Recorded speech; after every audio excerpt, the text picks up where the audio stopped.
Hello everybody, on this episode of Lance's Garage we are going to be working on a 1998 C1500 long bed.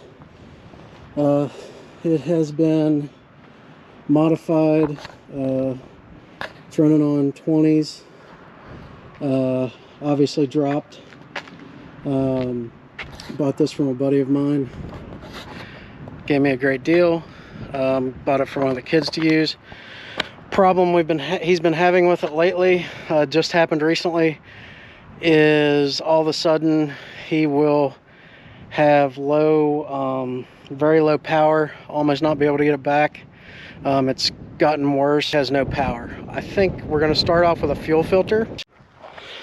Okay, so the fuel filters on these C1500s are located right under the driver's side door here, right up here. So long bed or short bed, come about right here in the cab area and set up your spot, and the fuel filter is going to be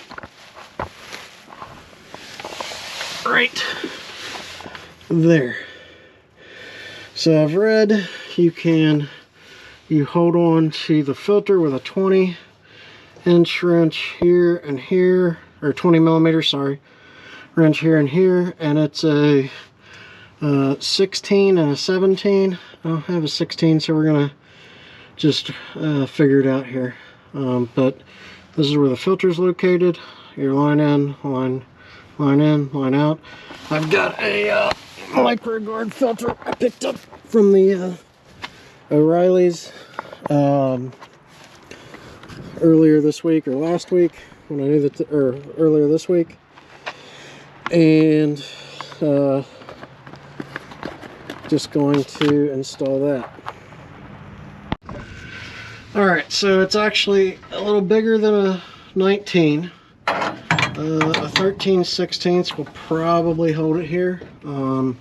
This other connection back here is a 17, or 17 seems to fit.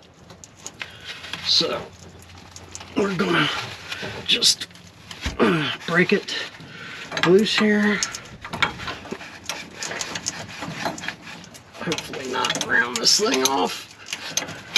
Maybe. Make sure you got a catch pan ready here so that you can get a hold of this. Alright, so 17 is too big.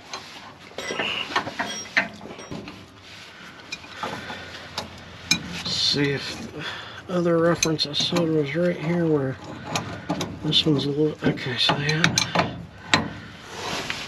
okay, right, should be, okay, so that one broke free easy. Alright, so I've got a little bit of PV blaster on that. I'm gonna go ahead and start working the front out while we're waiting for the rear to loosen up. That rear is on super tight here.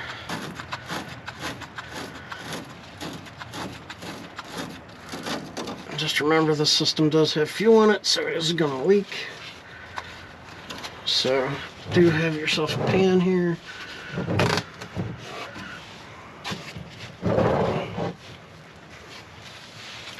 Now, as for this guy, it's actually starting to round off this flared fitting, so I don't want to go too crazy here, because you round that off and you're in a world of hurt, because you're going to replace the line back into here. Alright,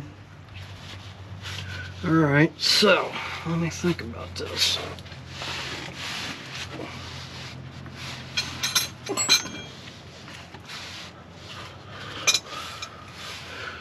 So if I can do a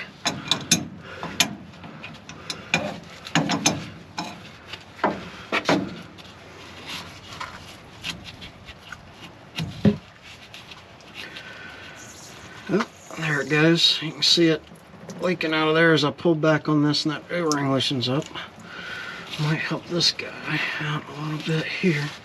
It's not as jammed up.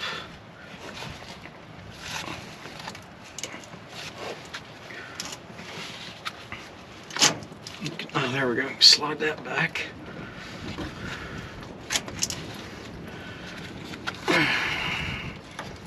move this line kind of out of the holder and down there. There we go. Now maybe we can bring that up here. Alright, let's try this again. So this is, you'll see I still have the new labels on the wrenches because I had to buy them because most kits don't come with a 16 or 20 millimeter wrench. I think I've also bought an 18 before, and that was also because of GM when they do this weird stuff. So we're gonna now crack these loose with the right size wrenches, and there it goes.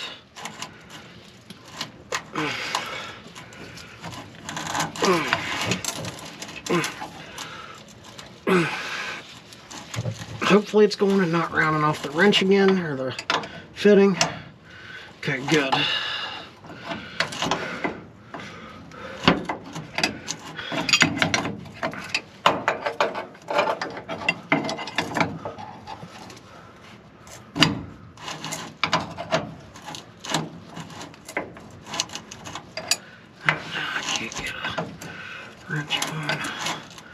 Looks like maybe somebody has rounded these off before, so I'm gonna have to just kind of keep the one that's working right.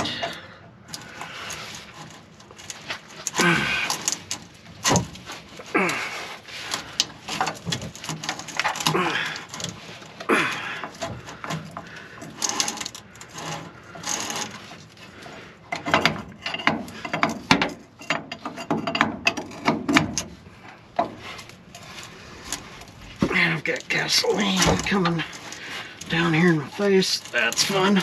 Well, not exactly my face, but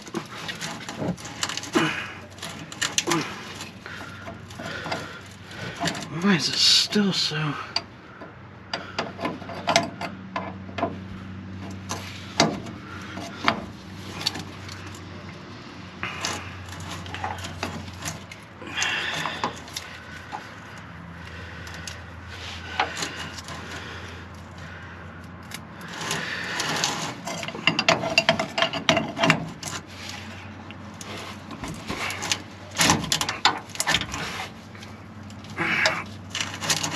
There we go. So definitely go out and invest in the right size wrenches for this job, 16 and 20, back here on this one. Because this one was definitely a pain. And there we go.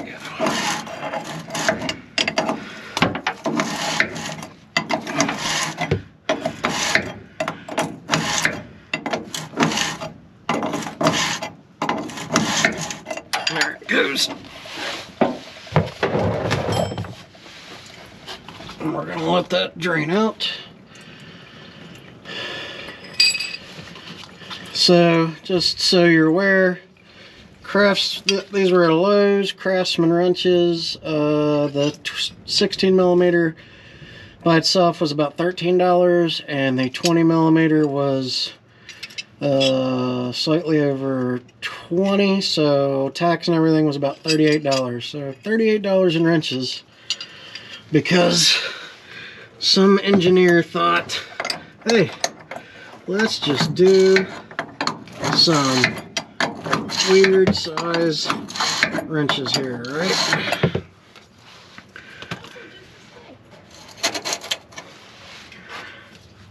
And there we go. And we're just going to drain this out here. And we'll spray some water on this frame rail to make sure things, that when we put everything back together here after I put the new one in. But that's what it was. Right size tools for the job are definite importance. Alright, so new filter, old filter. You'll see the new one's got out on this side Again, it slides in the same way as the other one. This one was facing towards the front of the car where the lip was. And when I do a quick blow test on this, hardly any air is coming through that thing. The new one, lots of air coming through that. So this filter is probably definitely plugged up. Don't know how long it was on there. My buddy who I bought the truck from didn't know, so that could be the original for all we know. I'll have to take a better look at it, clean it up here later. But now we're going to put this new one in, and we'll show you that. Alright, so we're just going to slide the new one in here. Well, actually, let's... I'm going to put this in by hand at first.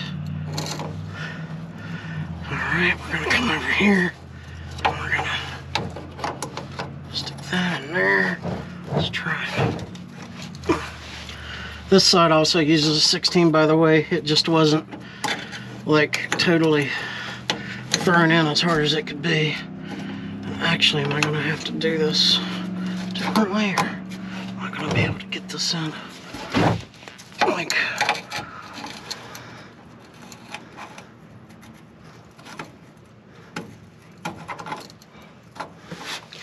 Front's going to be a little bit harder here.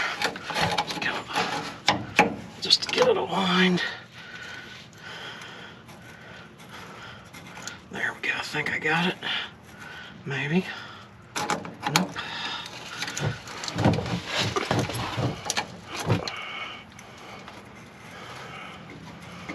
There we go. Alrighty, so I'm going to thread that one in by... That worries me just because let's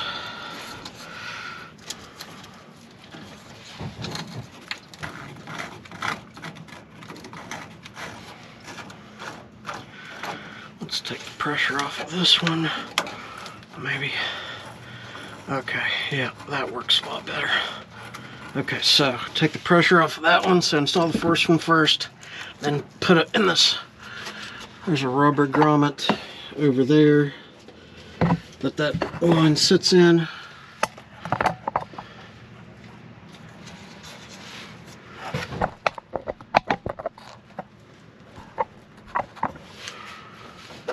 And then, now that we got that one on, let's align the rear here. I'm going to thread it by hand again, so it's important to do, I guess, that front one first. I don't like the way that feels. So I'm going to try to put this in this rubber hole. There we go. Now, yeah, that's better.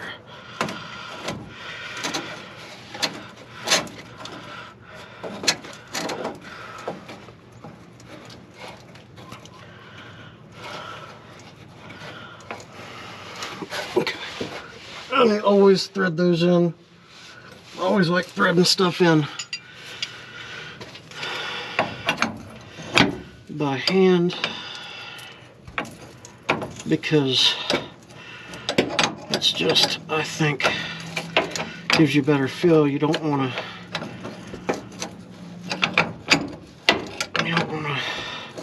to strip, or you don't want to cross thread this.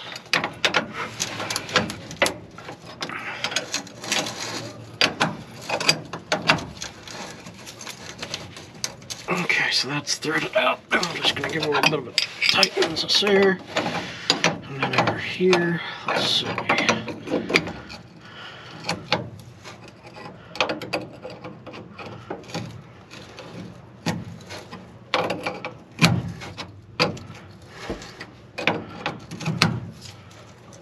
Okay, so that's in there right there, and then just a little bit more. Come back and check this guy. Okay, that's good. And that's good. All right, so there's the new filter installed. Again, out is towards the front and it's towards the back, obviously. And we're gonna have to fire this up now, and we'll leave it here for you guys to see if it leaks for me. Let me know.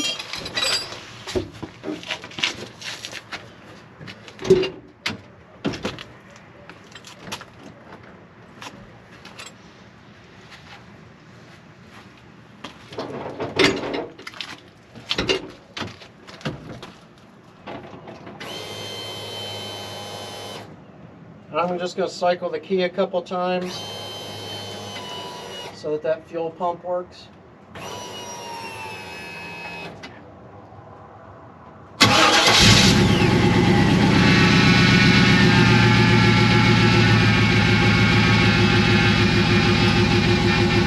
And yes, it has a power steering issue.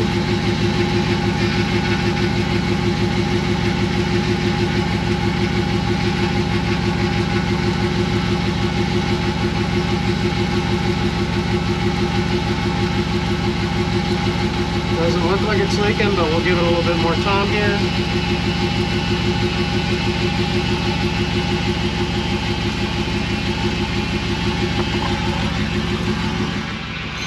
I'm just gonna let this run a minute, and we're just gonna check on this here in a little bit. But basically another symptom that I had, took it on a test drive down the road here, floored it, hit about 4 grand, had a pop, almost had like a pop, and then I let off, and then it almost like a decel pop. So I think it's a fuel delivery issue. Basically with how plugged up this filter is, like I said, I could hardly blow through it at all. So I have a feeling we have a definite fuel delivery issue. I'm going to take it out for a test drive here in a little while. Thank you for watching this episode of Lance's Garage, and looking forward to put up some good content here in the future. Thank you.